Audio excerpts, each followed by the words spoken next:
It's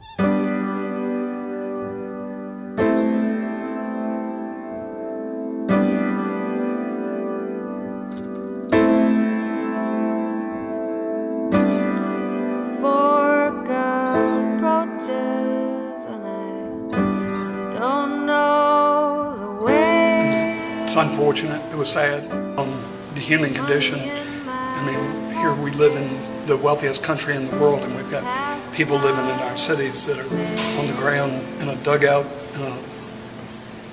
or just in a makeshift shelter. It wasn't anything crazy. It was just things that could happen to all of us, like, divorce and unemployment, things like that. We could all lose our job and be out on the street. So the fact that it happened to them shows how real it could be for me, my family, anyone I know, and that's a little bit scary. It just really broke my heart to see mothers and daughters living in a van, to see women laying on the ground. We represent all of the cities in South Hampton Roads, and we've all been working on this 1,000 Homes campaign for about the last 8 months. And we're out here on the streets this week, and we're excited to have all of our volunteers show up. The volunteers are assisting us in actually going out onto the streets and doing outreach. They're going in teams of 4 to 5, and they're all with a very experienced outreach worker. And so we're taking vans and cars out to areas where we know there are homeless people living on the streets. Some are in encampments, some are in grocery store parking lots, some folks are sleeping in their cars. We've even gone to the beaches and looked in the dunes and in parks where people would be sleeping in the bushes. And we're doing the Vulnerability Index, which is a 6-page survey that asks people very specific questions about their health conditions.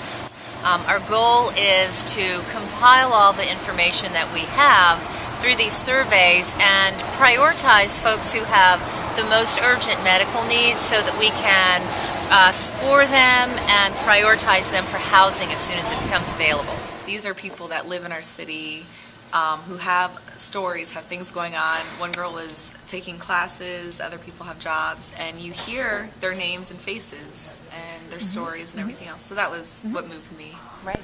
Before I went out today, when I looked at homeless and I passed by on the streets, I looked at them as just homeless people who couldn't do things, and I didn't really look at them in depth until today, because the thing that helped me the most was when I actually saw somebody I actually knew. Now that I see things for what they really are, I'm really hoping I can contribute to, helping them out and making things better for everyone. It was a very interesting experience.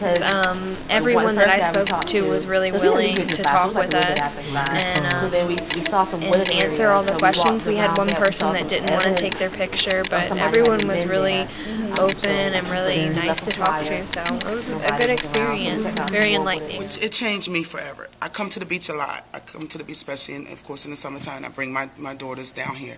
But now I know when I come, some of the people and the faces I'm going to remember and go up to them and talk to them and make sure they're okay. And if I have, I'll give them.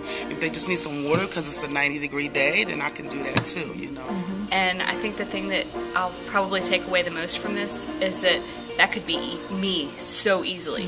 I am just a couple of paychecks away from being on the streets and homeless myself. So it's definitely made me have a lot more compassion towards the people, that it's not always their fault that they can't have a job or they can't get the job that they need to be able to have housing for themselves. Well, we're looking for things that are serious illnesses that would cause folks to require in-depth care. Things like liver disease, cancer, folks over the age of 60, people who may have succumbed to the elements of being outside for long periods of time, whether it's hypothermia or exhaustion, heat exhaustion. We want to look for folks that are likely to require a higher level of care, but at the same time who will progress nicely if they are put into permanent housing. I think this is fantastic.